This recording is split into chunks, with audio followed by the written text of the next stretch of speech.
Hi, Kevin.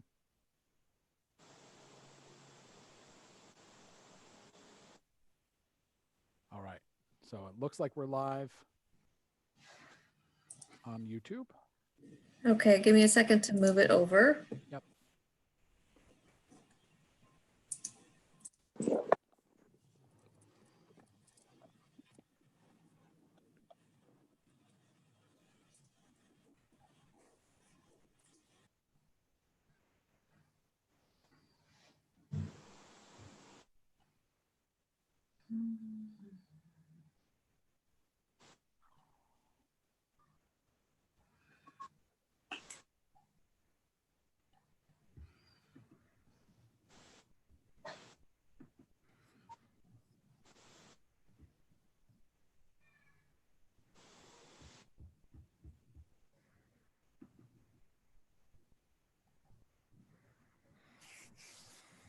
Well, I think we can go ahead and get started. Kristen will move that onto the website, but it is live on the YouTube page, so people can see it there, and this will be recorded for everybody to watch. So there's no reason to delay on that. So thanks for coming. I just wanted to have committee meeting so that we can talk about basically to as we come into the winter, what are your thoughts on how we handle curbside or curbside like services in the wintertime. So, we had come up originally with an idea if we were going to be doing curbside in the essentially the way that we're doing it today. We would want some sort of awning covered, and that was we covered in the last board meeting, some kind of awning over the garage. It's high. The garage is obviously a very high. It's a tall garage. It's not quite semi-truck height, but it's a pretty high garage. So the awning would have to be pretty high up, but it would provide some sort of shelter to keep the rain and snow off, and hopefully prevent a little bit of icing in what is a pretty slick north-ish facing side of the building. So it's not quite as ice prone as the plaza area, but it's another area that doesn't get a ton of sun in the wintertime, especially there's a little jog in the building there. So that was our original thought. And then after some conversations, Mark sent an email where he said, could we do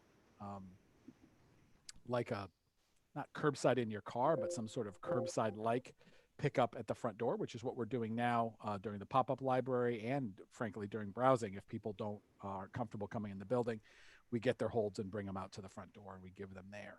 And that works right now. The weather is absolutely gorgeous. So we've been really lucky with the weather this whole summer, but as as we head into the fall, it starts to get darker and then eventually the snow and ice start to fly, then we need to be thoughtful a little bit about that. So anyway, that's that. And I put those sort of three different scenarios for different ways we might be able to do some sort of either curbside or pick up on the plaza.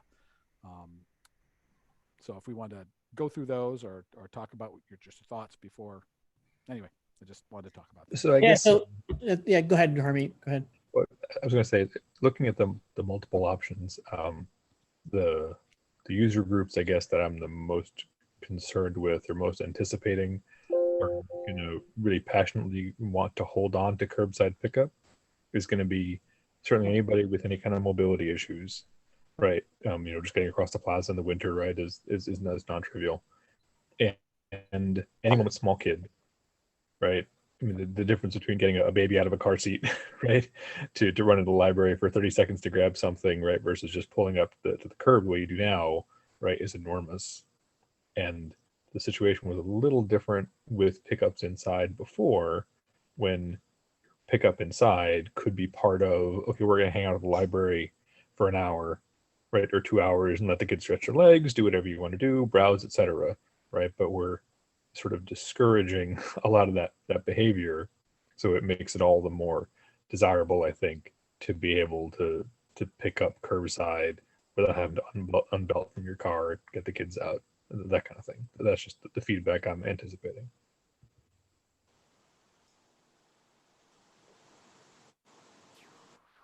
Okay, Jeff, can I ask you, because at the last board meeting, you presented the awnings, the options for awnings.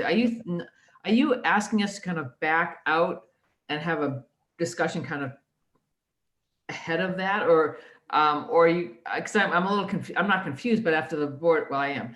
At the trustee meeting, you're talking about the awnings, and I thought this meeting was actually to consider, okay, we're ready to buy something and we want the, any kind of additional feedback. So it sounds like you're asking us to take one step back and consider some other options. Is that correct? It is. So I got an email from Mark, and that's where Mark and Michelle, I got an email from Mark that was just saying, could we do like a quick pick instead of curbside, which would definitely, if we're doing curbside, if we're planning on doing curbside, then the focus is the garage, right? That is the natural Yeah. place for curbside. It's the shortest walk.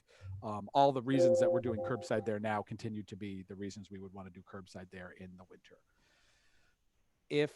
If we want to consider to say, hey, curbside is less of our focus, and we just want to make it if people are not comfortable coming in the building, but they always, people always did walk to the building and into the building, or at least to the building.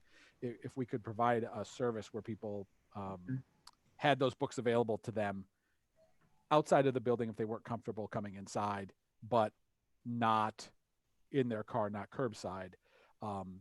What would that look like? So I ran through a couple, 3 different scenarios. One is that, we would continue to use curbside right there at the garage, somehow use the plaza that exists and try to provide some sort of awning over that, which is probably, I know we're in the middle of a long range plan right now, but if you were going to have something that was likely to be used forever and ever, covering that plaza is a good idea. If you were going to have sort of a medium term thing, that would be a desirable outcome anyway. And then the final one was to somehow reconfigure the periodical section in the library and use that door, but that would involve a little bit more construction with the exit. It's not usable right now as an exit because it involves the grass. I mean, obviously you can get out of the building if you had to that way, but it is not a fire exit. It is in no way a real exit to the building because it's not connected to the sidewalk in any way, shape, or form. So we would have to fix that. So that was, sort of as we were brainstorming from Mark's question, we backed up just a little bit and said, how might we reconsider this service? Those were the 3 options that I thought about, and there's advantages and disadvantages to each of those, and I think we have enough quotes to be able to move forward right now with the awning over the garage. If that is the sort of the will, that's where we want to move forward. I think there's a 5 to 6 week lead time on that, which still might be tight, but one of the vendors says that they can get that done this fall. That would be desirable. So Yeah, my point was if we're gonna do, I mean, if we're gonna continue curbside, that's a big if in my mind. I mean, because that's a new service. It's great. It was pandemic driven, but if that's something we're going to adopt, then the awning makes sense. If we're going to say, well, or are we going to continue curbside up until it gets really icy or whatever, to a certain point and make it weather dependent or something, we might have to call curbside at some point as additional thing, call it off, but if we're not, I'd heard that there's some issues with that as far as staffing and that goes, and pushing the staff and stuff. If we're not going to go that way, is there a way? That's why I was kind of thinking about this quick pickup thing or not. So I mean, clearly, curbside's great, love it. I think it's popular. I think I'm not sure it's ever going to come back. I'm not sure. And people in Hermit, right? Like there's certain communities will love it. So awning's the way to go, and it's a no-brainer, I think. But then I don't want to buy an awning and then not do curbside. In some way, that'd be Right. silly. Right. I So, mean, we had considered curbside. We were actually talking about it in February before the world collapsed, and we were talking about curbside just for those exact constituencies that Harmeet was mentioning. Some people would have liked it 10 years ago and 5 years ago, and libraries who had implemented it said, oh, you're worried that so many people, it's going to overwhelm your staff. Really, you don't need to worry. The number of people that actually want to use this for those specific reasons is actually relatively small, but super appreciated by the people who absolutely need that service. So we were headed in that direction. We had our plans ready to go. We're just going to integrate it into the existing staff and the existing workflows that we had. It just wouldn't have been that big of an impact. Obviously, when that became our major outflow of materials, it has a huge impact. And in some ways, we're trying to guess what the world looks like as far as coronavirus rates, what is that going to look like in the fall and winter? We're trying to guess. I mean, if we knew, we would know our answer, but we Right. don't know. So there's a little bit of a risk in all of these decisions as we don't actually know what the world's going to look like in November and December and January. That's what makes. It seems like we've heard in the past that that curbside would affect the workflow were we to increase browsing hours. Like the more time patrons are allowed in the building, Right. the closer it gets to normal. Is it still viable? Is curbside still viable? I mean, can the staff do both? It's not easily and or well. So we're talking about this right now as we as the rates are low right now. We're looking, obviously we're going to be expanding. We're going to open on Saturday. We're looking at how we get browsing time in the afternoon. I think there's definitely some desire to come into the library in the afternoons and early evenings. That's our next step after we get Saturday figured out, which is happening this weekend. So I think it's going to be difficult unless those browsing rates really significantly impact curbside rates. It's going to be hard for us to do both of those. We certainly couldn't do it and offer. We're only able to do that by burgling staff from other departments into the circulation department, which is what we're doing right now. If the programming was at a regular tilt in normal times, it wouldn't be possible. But maybe right now we could handle it. So. Yeah, and Jeff, that's part of the question, I guess, that I wanted to pose to you and to the team is, if we do have to continue doing curbside right outside the garage, with an awning, what else do we have to change in the way that we do holds and reserves and pick up and drop off to make it sustainable, right? Because today we just had to sort of tack it on to our day job, so to speak, right? Do you have to move hold shelves to the garage, right? Do we have to replace the garage door with two pairs of bifolds or something, right, to make it easier to get in and out without heat loss, etc.? Like, just if we had to go into this whole hog, what would we do? Right. My suspicion is, right, and Catherine, tell me if I'm off base here, is that 50,000 checkouts a month with 10,000 of them being sort of pre-reserved numbers. My crystal ball prediction is, as our overall volume heads back up towards 50,000, I don't know how long it's going to take to get there.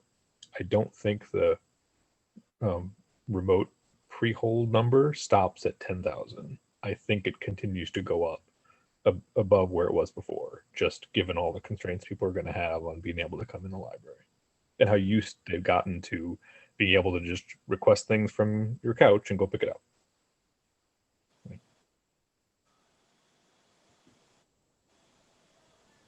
Oh, Catherine, we No. no, we don't got you. I'm sorry. Are you muted on the actual on this?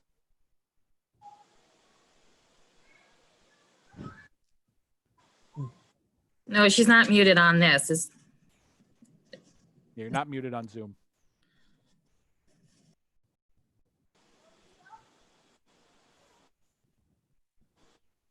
We've all been in this situation. Oh yeah. Nope.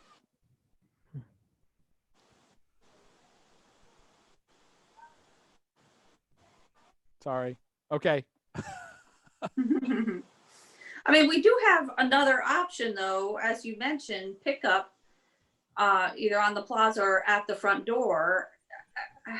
I actually do think that's a viable option going into deep winter, rather than the awning where the sides are, the awning's so high, the wind is and ice are coming in from the sides, or rain, whatever the case may be. And it's true, Harmeet has a point. There are going to be some patrons that might not want to take that walk for a 30-second pickup of a hold, but I don't know. It is an option that's the easiest on the staff, the least expensive.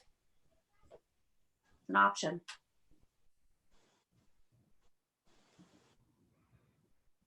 Yeah, my sense, and again, I'm relatively new to and also reading the numbers and all, is I think if people are going to make it through the front door going across the plaza, they might as well just go in. You know, it's only a little further to the desk. Jeff, I have a question.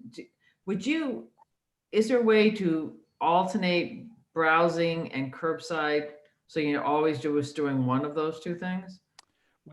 So that's something we would absolutely look at. We're trying to not, well, we're not being successful. We're trying to not confuse people by we're trying to have regular hours at certain times of the day. But yes, I mean, that's one thing we could do. I think it makes the curbside, it would probably be a death knell for the curbside itself if we said, oh, Tuesdays and Thursdays, we doing curbside. The rest of the time, we're doing normal operation. I think that puts a lot of hoops on the curbside. I think it would still be used again by some people, and it could be worth doing. But it absolutely, I think some folks are going to get confused by that. Okay.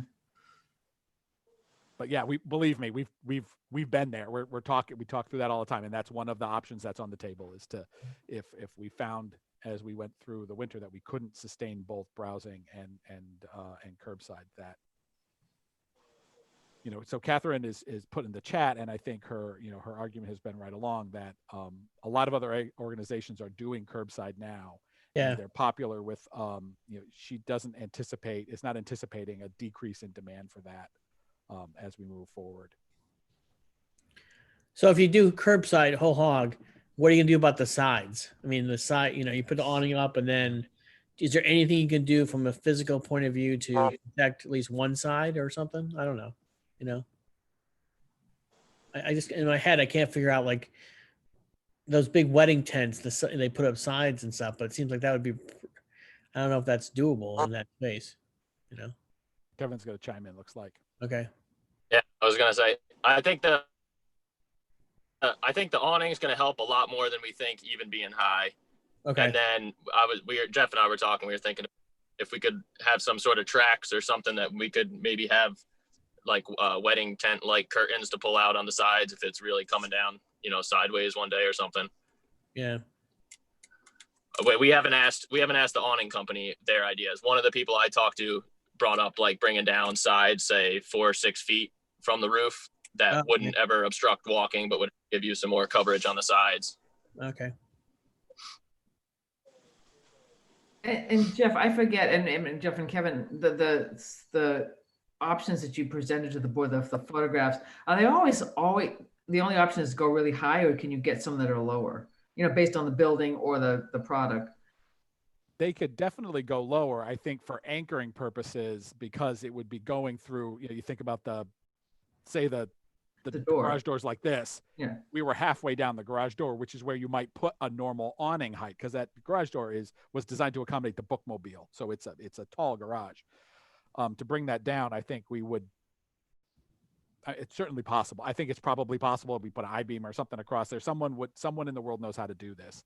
But that would be a semi-permanent decision if we were going to put something up like that. It's not going to, the garage wouldn't be all the way up. And that's where, Harmeet's question about changing the door. If we were going to go into this whole hog, I think you really would look at that door. We don't stop the garage door halfway down, and for the wintertime, the door is super heavy. And I think stressing the springs is a terrible idea. So we don't stop that halfway through. We're looking into some kind of hard metal stop that might be able to stop those things, but just seems, everybody said, just don't do that. It's either open or closed. That's the garage door. Those springs on the overhead door company. The door company is looking at that tomorrow to see if they can add a break for halfway. Thanks, Kevin. Oh, good.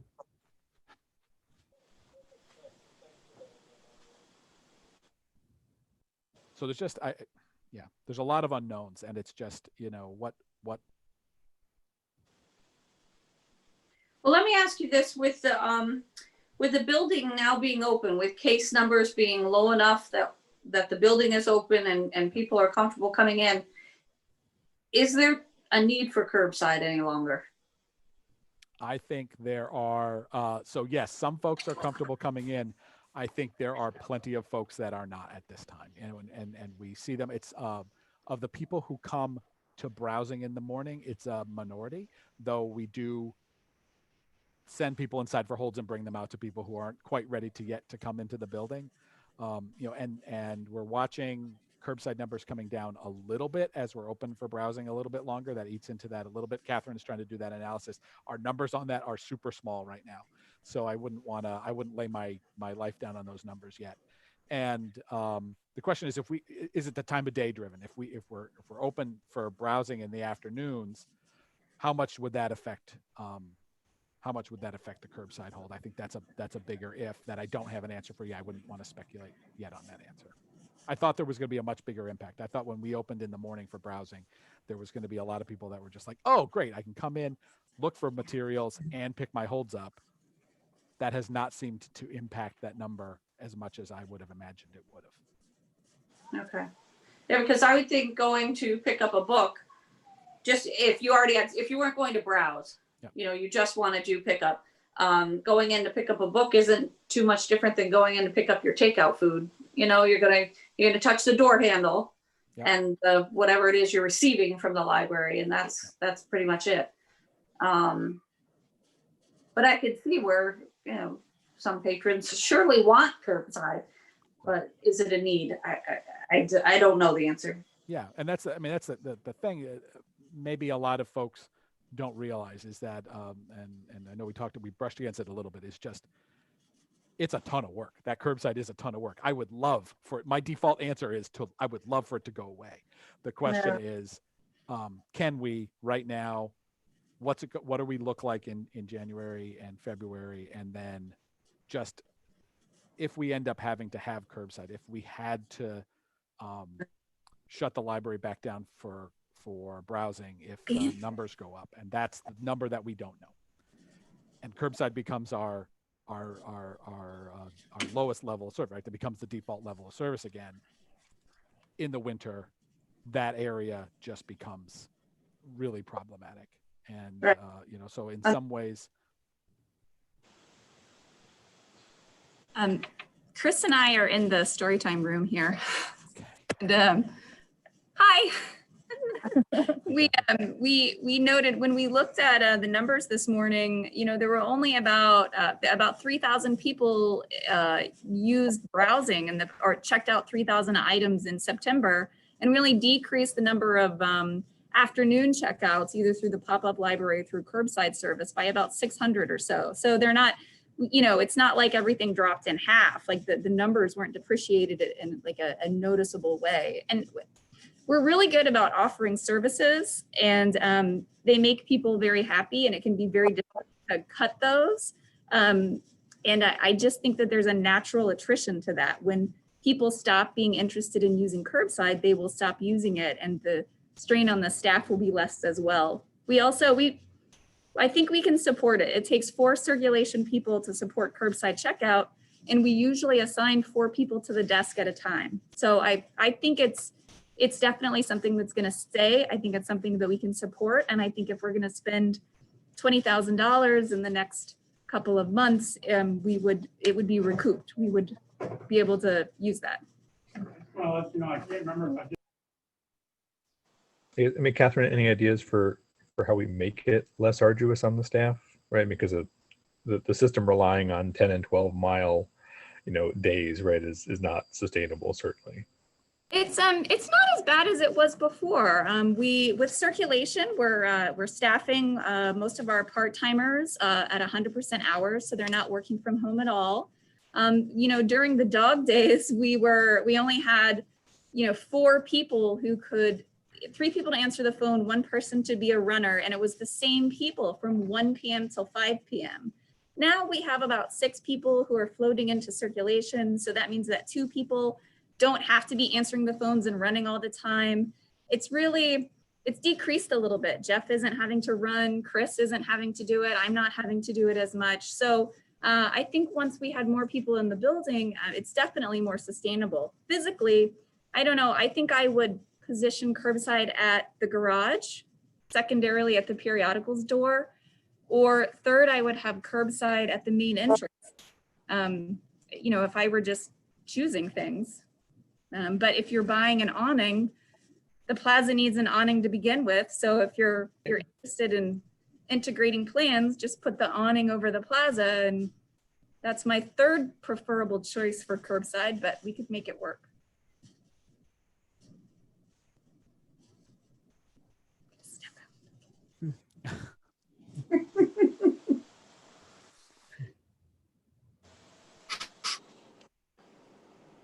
I missed a little bit because I cut out. I don't know if someone said this. It seems a little weird to me that we'd make people start walking farther when the weather gets worse for the curbside stuff, when like people have been super happy with the curbside and how easy it is. And I feel like people would think it's a little weird that all of a sudden when it's bad out, we're going to make them get out of their cars and walk for the stuff that we've been bringing right to them all the last couple months. I also, we don't know what the virus levels are going to be, but we watch a lot of CNN and MSNBC, and I don't think this is going anywhere. And if you look at the projected numbers, at least what they were saying last night is 400,000 people gone by the beginning of the year. So, and again, who knows? I think a lot of that changes. And I also have heard that, again, it depends who you believe.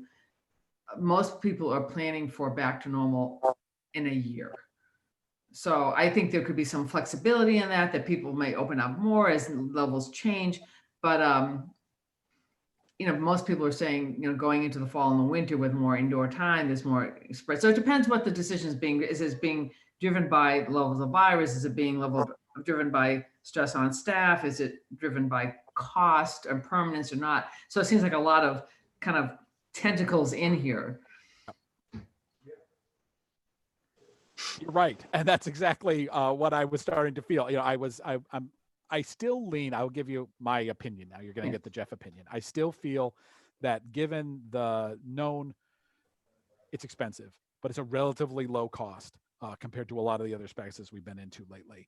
Of the awning on the garage, it's still my default answer. It was the first answer we came up with. There's reasons that I think that was the first answer, and it does allow for curbside. It protects an area that I think needs protecting anyway, and I think it would allow us to continue to provide curbside, especially if those numbers go back up and we have to collapse back to teams, if we have to collapse back to curbside only, if browsing isn't allowed to continue into the winter, then I think it allows us to continue to do that work and to deliver those items close to where the patrons can pull up. There's a reason that that's a natural place to be. I've said from the beginning, I thought that garage was a weakness, that was our front door, but in this particular case, it turns out to be a strength. So that's my default answer. But with Mark's question, certainly there's other ways to do this. It's not my idea isn't the only idea in the world, and I wanted to talk through some of these other ways that we could provide the service, and maybe it looks like an overreaction by the time we get to the spring, and numbers continue to stay low in New York, and we're able to continue to expand browsing, and curbside sort of goes through a natural attrition. Maybe it never goes away, but it drops down from the sort of intensity. It's certainly less intense now, as Catherine was describing. It's less intense now on the staff than it was back in July. There's more people in the mix, as we can have more staff in the mix, but that's exactly the key. How many staff we can have in the building is not an independent number. That's keyed to those virus rates. Again, just like browsing is. So I think we are the experts of curbside pickup, and we know how to run that, and we can run that with a relatively small team if that's where we had to collapse back to. And if we had to collapse back to that in January, then I would want an awning over the garage. So yeah, and I'm trying to think in my head what's the negative to get an awning anyway? I mean, really. It's not. There's not like it's what, couple $20,000 or $25,000 or whatever, and it's under that. Yeah, and it'd be nice to have anyway, honestly, so that when we can always do curbside, basically. I think the awning over the garage and the awning over the plaza, no matter what they're used for right now, are both things that would be awesome to add. They'd solve issues we have in both spots and allow for different types of services in both areas. Yeah. Going forward. Yeah, I think the awning over the plaza I'd love to do. That's a larger decision. That's a long range planning thing, whatever. Love to do that. I like to change the plaza around, flip the green around, the whole thing. But But I think for the purposes of curbside, I think, yeah, I would be, my opinion would be, let's just get the awning and then see where you are in a couple months. That's where I'm coming from. Yeah, I agree with that. I'd say the awning over the garage is still the best solution of the options available to us, right? And the only other task I would add or suggestion is, I mean, guys, as you run through this in the winter, right, let us know what else you need, right, to make that manageable, right? Because it is the most patron convenient solution, right, of the three, but it's also potentially the most demanding on the staff. So whatever we can do to reduce that demand on the staff and make it sustainable, right? Yeah. Let's think about that and, you know, add those solutions to it as we go. Well, I appreciate that, Harmeet, because I think oh, I can't stop my phone. I used to have a key where I could send them away, but I think your question about all in, I think the things we would be talking about would be exactly that garage door and how that looks and how it would be easier to not have such a either cold leak out or cold leak in. And then, I think if we're open for browsing, then moving the hold shelves to the garage would be less convenient because we still have to get holds for the people who are coming in the library. But if we were all the way there, I appreciate that thought because I hadn't really thought about that. If it looks to be 3 or 4 months, it might well be worth throwing the shelving up in the garage, and then it's a lot less steps. I support you going forward with the thing over the garage for now. It seems like it's not necessarily cost effective, but it's not extraordinarily expensive, and it seems like it will address an immediate. And plus, you have to order it, so it's going to be a bit of a delay, and you want to get it up there so it's usable. And I think that it's a good solution for now, and just let us know what else is needed. But Okay. Does the 20,000 affect anything else? Would it have been directed towards any other service in the library, or is it just surplus? I mean, it's not surplus where we would be pulling this out of the capital improvement line. So that's the same line that, I mean, it's for building stuff when we have kind of a major expense. That does, of course, feed the fund balance that goes towards larger capital projects. It's not that the money wouldn't be going somewhere. It absolutely would have. But maybe that's more of a we're definitely choosing a shorter time period for that money and pulling it away from a longer expense. Okay. I forget the amount of the fund balance, but I remember it did catch my eye. You have money in the fund balance, correct? We do, but this we wouldn't even go to the fund balance for. This is budgetary capital improvement line. We've got plenty of money in this year to easily cover this. This isn't an expense that's going to pull books away from ebooks or pull staff. This is money that is for building improvements that we budgeted for. Yeah, we're not going to be wearing out sofas very quickly, I think, for the next 6 or 12 months. Yeah. And people are talking about like 20 and 25. Was I mistaken when I thought it was about 15 when we were discussing it during the meeting? Yeah, Kevin, I don't remember the exact cost, Kevin, but the quote that we were looking at closest. The first quote, it was just over 10, I think. Yeah. So it's actually it's lower than that by a safe amount. But you need that. But I always go aim high because I think you're gonna need a side thing, whatever. Right. Yeah. So with the additional thing, so if we're thinking it's going to be 10 to 12 or 15, then we know that there's a little bit of a cushion there for additional paneling, as Mark said, or insulation of the garage, or addressing some of those other issues. Yeah, that's why I'm a little squishy on that exact quote, because there were things that we were asking for. We're still having a dialogue back and forth about how they still have to come and look at it on site. That quote was all with just pictures and stuff. They weren't doing on-site estimates at the time, so. Okay. Cool. All right, so do we need to discuss the types of awnings? Because Jeff, you had a couple types listed. We did it, and I actually surprised me that the more permanent aluminum type awning with the poles in the seemed to be more expensive than the quotes we were getting for sort of a fabric awning. I'm inclined towards an aluminum awning anyway, because I like something that's a little bit more permanent. We have a tiny version of this over the staff entrance right now. We've been very pleased with it. It just gives a little room to get the door open so you're not getting rained on. The fabric has the you can replace it. Probably there's a, you could get a replacement fabric, but the aluminum I don't think needs to be replaced. So I guess I would lean more in that direction. Okay.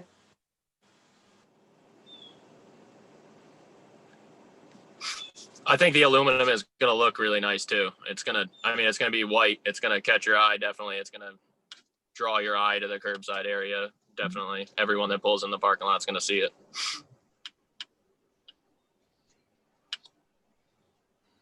Okay. Now, just one other question real quick. Would having curbside in the winter, when there is a lot of snow, if there's plows going through and you're talking about curbside pickup, parking there in that driveway area, will that cause any problems with snow removal? Not any stuff that we don't already deal with in a day there anyway. Yeah, the plowing all happens so early in the morning. Unless it's snowing throughout the day, it'll be dealt with by then. And on those days, we're just out there as it's coming down anyway. So. Okay. Yeah, if we have to plow when we're open, it does happen if it's really coming down and we're still open and it's really coming down. But the second that happens, the second we have the public in the parking lot at all, it is just an exercise in coordination. And Kevin and the guys are outside trying to direct people around, and people are in spots, and you can't, because if it's clear, it's easy. It's easy to clear the whole driveway out if there's no cars there. But the second there's a lot of cars and people moving around, it just gets complicated. Yeah. And there's also the option that if the weather's bad, we would cancel curbside. We want to make sure it's safe for the staff and the patrons. If it's that much of a concern, then we would just cancel it for the day. Yeah, I think that would be understood, that you can limit it or cancel it at any point, safety wise. Yeah, Sure. I had the thought too that we have the heated mats that we were using at the entrance last year. So if we're doing curbside and browsing isn't happening, we can have the mat set up for the runners outside the door. So that just adds even more safe walking area. Yeah. My sense is once you make the decision, it sounds like we've given you the discretion to go ahead, that then in terms of just operationals, once it's there, that you'll figure that out. That's kind of your areas of expertise, and I trust your judgment on that. But I really thank you for being here. It's just there's just a lot of options, and as you were saying, there's a lot of different angles for this, and I just wanted to get them talked through before we made our decision and move forward. So I appreciate that. Okay. great. Okay, All right. Thank you so much. thanks a lot. Thanks everyone for your time. Yeah, okay. Thanks. Have a good Bye-bye. night. Hi, everyone. Bye.